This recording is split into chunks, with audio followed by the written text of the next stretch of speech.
legendary Sphinx. My name is Ron Lipton.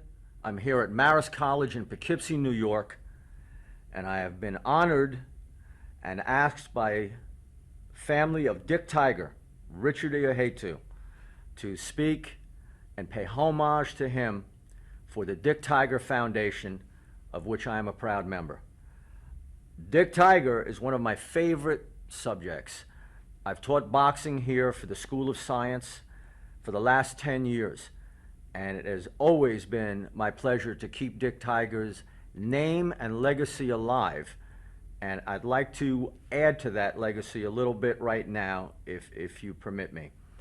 I always show my boxing students the films of his fights and tell them all of the wonderful things I remember about him as an athlete and his dedication to altruism, always helping others, sacrificing for others, and of course that part of his spirit lives on and deserves the most honor it could ever have in his beloved Nigeria, a place where he brought so much honor to that every Nigerian, in my opinion, should be so proud of his legacy that the Dick Tiger Foundation should flourish, and I wish it all the best in the world, because I know the eyes of the boxing world and the rest of the sports world will always be on that foundation because he's remembered so fondly.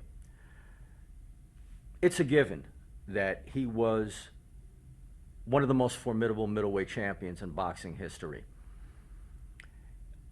I was lucky to have been a student of his sparring partner, where he gave me a job before his rematch with the great Joey Giardello. I had been in the training camp of Rubin Hurricane Carter and Dick Tiger, and of course they once fought. As you can see, this picture on my shirt, it is a memory of that incredible fight between them both, where the irresistible force met the immovable object, and Dick Tiger emerged triumphant in the fight. It was two of my friends fighting. It was the most tense I've ever felt at ringside, and all I was doing was praying that neither one of them got hurt badly. Rubin Hurricane Carter admitted Dick Tiger gave him the toughest fight of his life. And people that followed his boxing career, the meteoric rise of his boxing career when he came to the United States, know full well the type of individuals he fought. To say that they were the toughest people in the world would be an understatement. In 1962, he beat Gene Fullmer for the middleweight championship of the world in San Francisco. Gene Fullmer had beaten the greatest fighter that ever lived, Sugar Ray Robinson, but he could not handle Dick Tiger. In 3 fights, one fight Tiger won the title, then there was a draw in which many thought Tiger won, and then the fight in Nigeria in which he stopped Fullmer.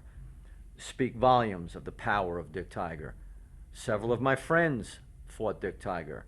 I mentioned Hurricane Carter, and then of course he fought Jose Che Torres and became the second boxer in boxing history since 1903 to take the middleweight championship and then emerge victorious in his quest for the light heavyweight title. And the only one to have done that before that was the middleweight champ, Bob Fitzsimmons, who won the title from nonpareil Jack Dempsey, and then later in 1903 beat George Gardner for the light heavyweight title.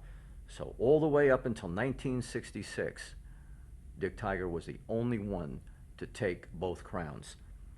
So he had been honored 2 times by the Bible of Boxing, Ring Magazine, as the Fighter of the Year.